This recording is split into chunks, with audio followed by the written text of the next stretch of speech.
مسلم league نون کے قائد اور سابق وزیر اعظم نواز شریف نے سیاسی سرگرمیوں کا آغاز کر دیا ہے۔ جاتی امرہ میں پارٹی اجلاس اور سیاسی رہنماؤں سے ملاقاتیں شروع کر دی ہیں۔ جاتی امرہ میں شریف خاندان کی اہم بیٹھک میں پارٹی قائد نواز شریف، صدر شہباز شریف، مریم نواز اور حمزہ شہباز شریف سمیت اسحاق ڈار شریک ہوئے۔ اجلاس کو بتایا گیا کہ عوامی نیشنل پارٹی بلوچستان عوامی پارٹی اور J D A Muslim league نون کے ساتھ چلنے کو تیار ہیں۔ اجلاس میں پی ڈی ایم میں شامل جماعتوں کی لیڈرشپ سے ملاقات اور ٹیلی فونک رابطوں کا فیصلہ ہوا ہے۔ اجلاس میں محاذ رائے سے گریز اور نواز شریف کو پہلے اپنے قانونی معاملات پر فوکس کرنے کا مشورہ دیا گیا۔ پارٹی رہنماؤں کا کہنا ہے کہ اداروں نے ساتھ دیا تو نواز شریف ملک کو مشکلات سے نکالیں گے۔ اے این پی رہنما غلام احمد بلور نے بھی نواز شریف سے ملاقات کی۔ عوامی نیشنل پارٹی کے سینئر رہنما غلام احمد بلور نے کہا کہ ملک کو گرداب سے نکالنے کے لیے وقت پر الیکشن ہونے چاہیے۔ نواز شریف نے 1992 میں بھی ملک کو معاشی عدم استحکام سے نکالا تھا۔ امید ہے اب بھی ملک کے لیے کچھ اچھا کریں گے۔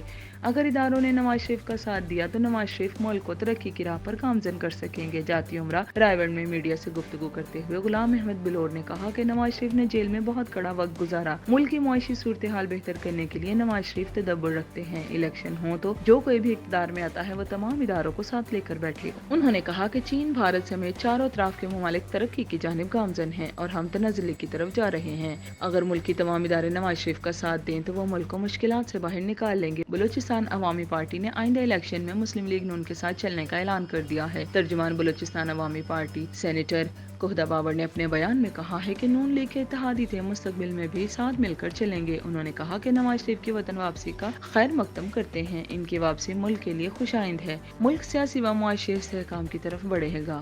گرینڈ ڈیموکریٹک الائنس کی رہنما سائرہ بانو نے کہا کہ ملک کے مفاد میں ہم وفاق میں نون لیگ کے ساتھ الیکشن لڑ سکتے ہیں۔ کراچی میں میڈیا سے گفتگو کرتے ہوئے جے ڈی اے رہنما سائرہ بانو نے دیا کہ ملک کے وسیع تر مفاد میں کچھ بھی ہو سکتا ہے۔